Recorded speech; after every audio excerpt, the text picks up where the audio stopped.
చిట్టి ఎలుక సింహం కథ. అనగనగా ఒక అడవి ఉంది. ఆ అడవిలో ఒక సింహం ఉండేది. అది ఆ అడవికి రాజు. అందులో జంతువులన్నిటినీ చాలా మంచిగా చూసుకునేది. వాటికి ఏ ఆపద రాకుండా చూసుకునేది. అలా ఒకరోజు సింహం కడుపు నిండా తిని ఒక చెట్టు కింద పడుకుంటుంది. అలా పడుకున్నప్పుడు అదే అడవిలో ఒక చిట్టి ఎలుక ఉండేది. సింహం పడుకున్న చోటకి చిట్టు ఎలుక వెళ్ళి సింహం మీదకి ఎక్కి ఆడుతూ పాడుతూ గొంతులేస్తుంది.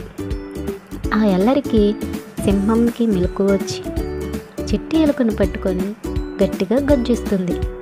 అప్పుడు చిట్టి ఎలుక భయపడి, అయ్యో మహారాజా, నన్ను క్షమించండి మహారాజా, నేను మీరనుకోలేదు, బండరాయి అనుకున్నాను, నన్ను వదిలిపెట్టండి మహారాజా, నేను మీకు ఏదో ఒక రోజున సాయం చేస్తాను మహారాజా అని అంటుంది.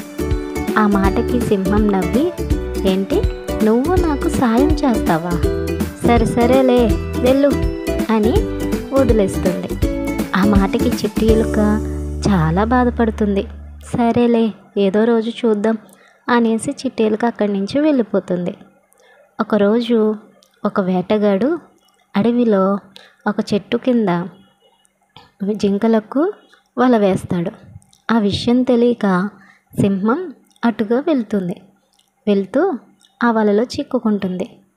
పాపం ఎంత ట్రై చేసినా బయటకు రాలేకపోయింది. అరుస్తూ గట్టిగా కేకలు వేస్తూ ఉంటుంది సింహం. ఆ అరుపులు విన్న చిట్టు ఎలుక, అయ్యో, ఇది సింహరాజు అరుపుల్లాగా ఉన్నాయేంటి అనేసి సింహం ఎటువైపు అరుస్తుందో అటువైపుగా పరుగులు తీసింది.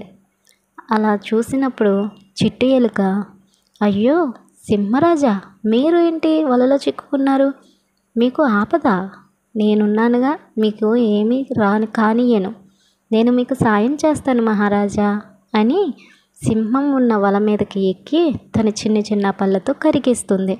ఎలా అయితే సింహాన్ని కాపాడుతుంది. అప్పుడు సింహం చిట్టి ఎలుకతో ఇలా అంటుంది, ధన్యవాదాలు మిత్రమా, నీవు నన్ను కాపాడినందుకు. నీవు చిన్నదానివి, నువ్వు నన్నేం చేస్తావులే, నాకేం సాయం చేస్తావు అని అనుకున్నా ఇన్ని రోజులు, కానీ నీవు చేసిన సాయం నేను ఎప్పటికీ మర్చిపోలేను. ఇక్కడి నుంచి మనిద్దరం స్నేహితులుగా ఉందాం అనేసి సింహం అంటుంది. నీతి, ఎవరిని తక్కువ అంచనా వేయకూడదు.